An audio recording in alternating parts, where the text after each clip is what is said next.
Halo semua, salam sejahtera Malaysia. Tuan-tuan dan puan, tuan-tuan dan puan semua, seperti yang kita tahu, pada pilihan raya umum ke-15 pada November lepas, kita juga tahu keputusan satu kerusi ahli parlimen PAS yang telah dibatalkan, walaupun ada juga pihak mahu keputusan ahli parlimen Marang, yaitu yang dimenangi oleh Hadi Awang juga dibatalkan, namun juga akhirnya keputusan itu dikekalkan di mana Hadi Awang masih kekal sebagai ahli parlimen. Tetapi keputusan di Kuala Terengganu pula telah dibatalkan. Nah, saudara-saudara, ini berkaitan dengan rasuah ataupun beri duit kepada pengundi semasa kempen ataupun semasa PRU 15. Ada yang berkata pada PRN, jangan lagi undi PAS disebabkan mereka sudah terang-terang terlibat rasuah. Nah, semua itu orang yang cakap banyak pandangan. Di dalam komen YouTube pun ada, bercakap-cakap dengan kawan pun ada.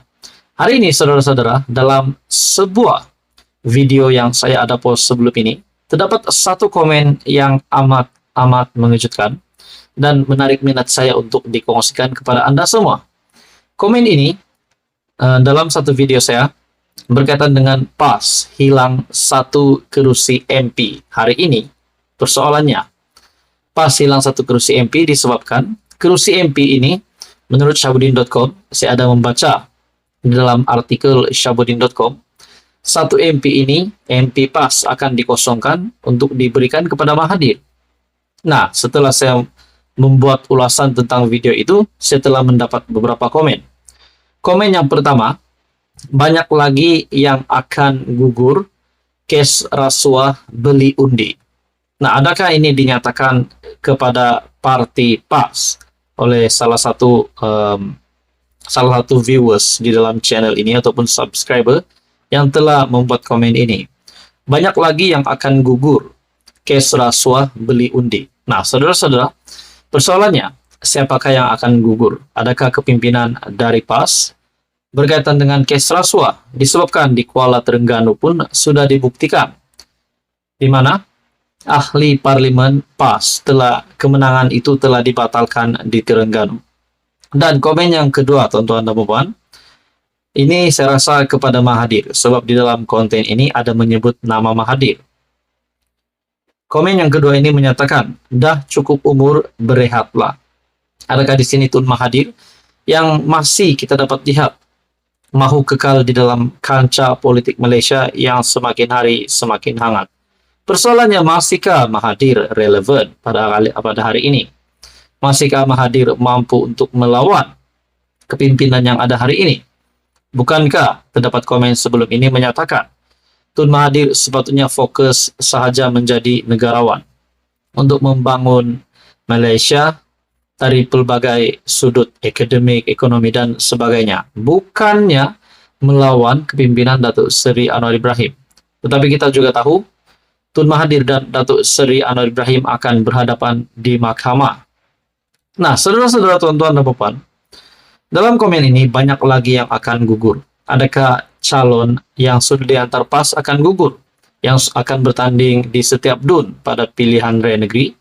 Ataupun mungkin ahli parlimen PAS yang akan gugur, ataupun kepimpinan PAS yang lain yang akan gugur. Nah, semua ini menjadi persoalan. Tuan-tuan dan puan, bagaimanapun itu hanya spekulasi. Saya hanya mengulas komen dari salah satu viewers di dalam channel ini.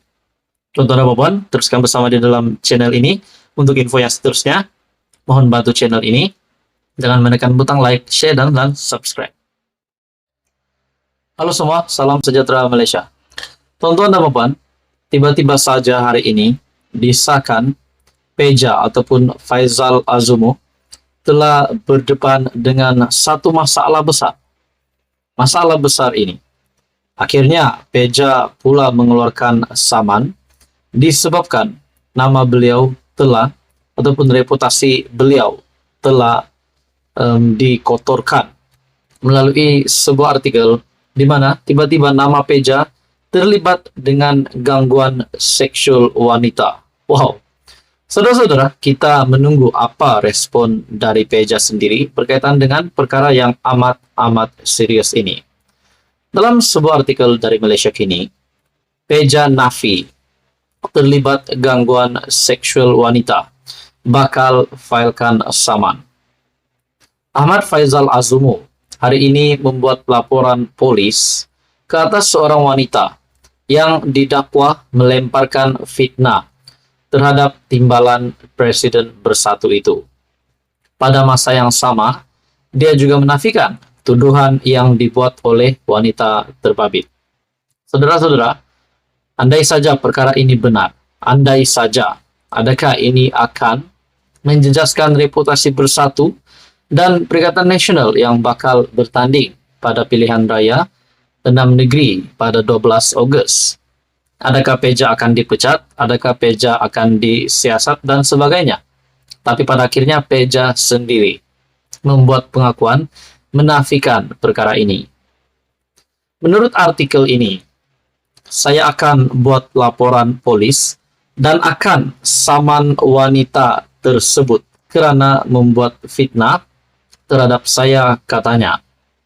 Ahmad Faizal kemudian memberitahu laporan polis sudah dibuat di Balai Polis Sri Hartamas pada jam 2.20 petang. Dalam laporan itu, katanya dia mengesahkan bahwa tuduhan-tuduhan yang dibuat adalah tidak benar dan yakin ada elemen hasutan jenayah dan fitnah. Dokumen tersebut menyebut masa, tarikh, dan lokasi tentang interaksi tertentu. Saya telah pun memaklumkan kepada pihak polis bahwa pada hari dan waktu tersebut saya berada di Negeri Sembilan kerana menjalankan tugas rasmi sebagai timbalan Presiden Bersatu. Ramai saksi yang boleh mengesahkan kehadiran saya, katanya. Terdahulu, bekas ahli Parlimen Tambun berkenaan diminta mengulas mengenai salinan laporan polis terhadapnya dan tular di media sosial.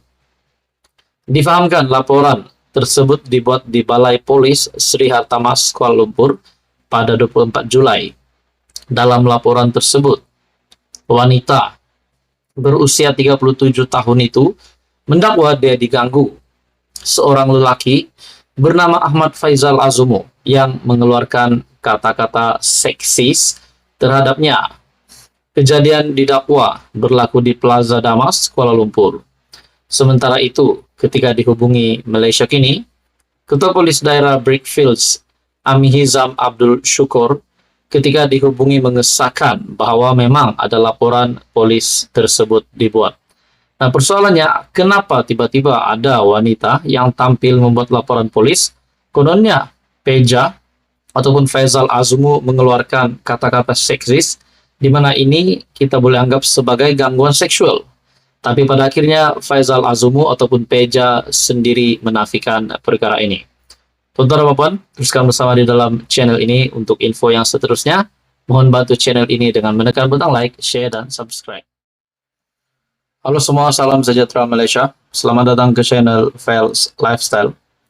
Terdapat satu berita sedih hari ini, ataupun pemergian yang mengejutkan ramai, terutamanya seluruh Malaysia. Mengejutkan kepimpinan politik.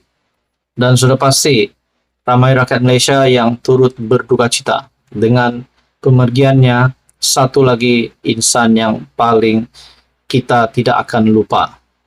Dalam sebuah artikel dari Sinar Harian, Bonda Sultan Mizan mangkat.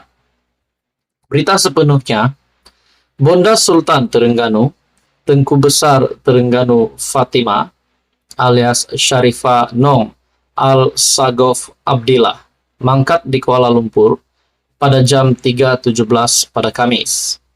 Datuk Pengelola Bijaya Diraja, Datuk Muhammad Sopian Abu Bakar, dalam satu kenyataan berkata, jenazah Allahyarham dibawa dari Kuala Lumpur ke Terengganu dengan menggunakan pesawat khas pada tengah hari.